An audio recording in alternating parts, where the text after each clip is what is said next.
Good morning and welcome to another one. Today we're going to be working on the banana for a bit, and we're actually going to be getting it road legal.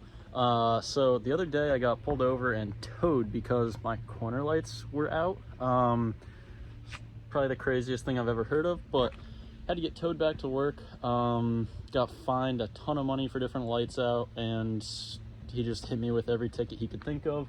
Never tested the tints, charged me for tints, gave me a moving violation for taking a turn. I don't really know. So today we're gonna make it road legal. Sorry for the noise in the background. My dad and grandpa are building some shed doors, so gonna have to deal with that. But yeah, as you can see on the front of the car, I already have the amber sitting there. Gonna pop those in. I got new bulbs. So that's gonna take about 30 seconds. Luckily, my buddy Gene already drilled a hole in them, so gonna run a zip tie through so that they can't fall out, and we're never gonna have this issue again. I am going to be putting the corners in for, or the amber corners in for right now because I have the amber rears in, so just going to match it. And then next thing we got to tackle is the rear tail lights. So it seems that none of the brake lights are working, so I'm not sure if that's bulbs, fuses, something is wrong. The third brake light occasionally works, but the other two seem to not be working right. So gonna mess with that, try to get everything back road legal, and car's gonna be back on the road. So throw a like, comment, and sub, and let's get to it. So as I just mentioned, you're gonna want to drill a hole in these corner lights. So right on this tab here, drill a little hole, and then you can zip tie it to the body of the car. That way you don't run into the issue that I had where your corner lights fall out, which I guess is a towable offense to now learning. So gonna put those in, and let's get to the back. And about 30 seconds later, we have working corners. So the bulbs were already in there, so I just had to put the amber lenses on.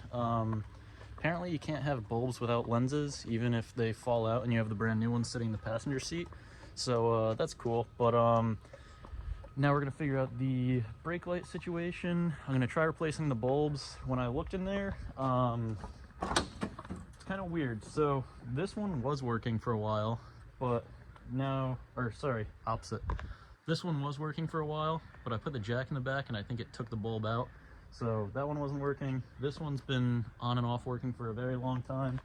The bulb is in it, so I don't really know what's going on with it. And then the third brake light is also sporadic. So yeah, we're gonna mess with it. So brake lights appear to be fixed now. Needed new bulbs, and this one I had to bend the contacts a little bit. So now they seem to be working. All the corner lights are working. These side lights I gotta mess with. I don't know if you can see that. Alrighty, so now we have working brake lights, working corner lights. All the lights are indeed working and now road legal. So now it's time to install the Underglow kit, and we'll have even extra lighting. All right, welcome back to another one. It is the next day. It's a lot nicer out. It's not raining and garbage weather like it was yesterday. Finally, what's going on, YouTube? It's the next day. I ended up giving up on car work yesterday just because it was nasty out. It started pouring. I got soaked. I had the dog in the back. I had a little umbrella set up for him, but there was still water dripping in the car. Didn't really feel like dealing with that all day, so gave up, and now we're back at it again. So today we're going to be putting the Underglow on. Yesterday I got all the bulbs around the car working, so that's one of my problems fixed. Now we got to do Underglow, then we got to disassemble the front end. I'm probably going to pull the car out into the driveway for that one because it's going to be apart for probably 2-3 days. Got to get a new front rotor because I had the caliper seize up on me a while back and it kind of took out the rotor, but I've been rocking it because since I wasn't really doing tandems, wasn't that big of a deal.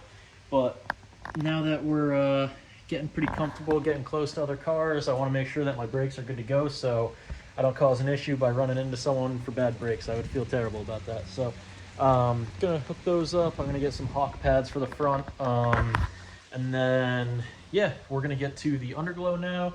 And then one more thing I might do before the event, since I took out all of this front AC condenser and secondary fan, I actually have some Mishimoto fans sitting around either over there or up in the shed off of a part out.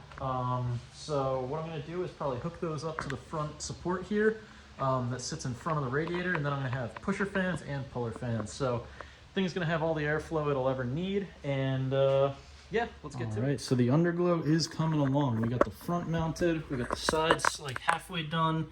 I'm jacking the rear up right now so that I can put the rear part on of the sides, and then we're gonna put the rear on.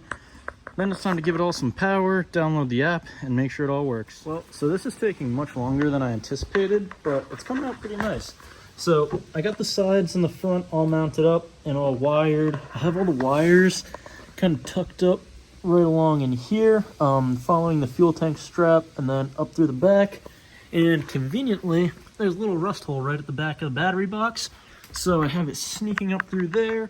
And I'm currently wiring it right under the frame rail so that I can mount the box to the rail and have it nice and tucked up and won't be at any risk of getting knocked loose.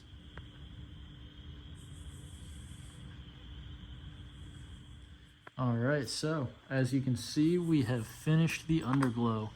I'm in the middle of a different job. You're going to see this in the next video, but I wanted to show you real quick all the lights dancing.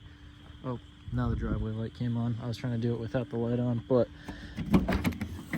this is how I ended up mounting the little Bluetooth receiver. So it's just zip tied to the frame rail, but it's not going anywhere. I still want to wrap these in like electrical tape or shrink wrap the ends or something. I'm not really sure why it has extra positives and grounds off of it.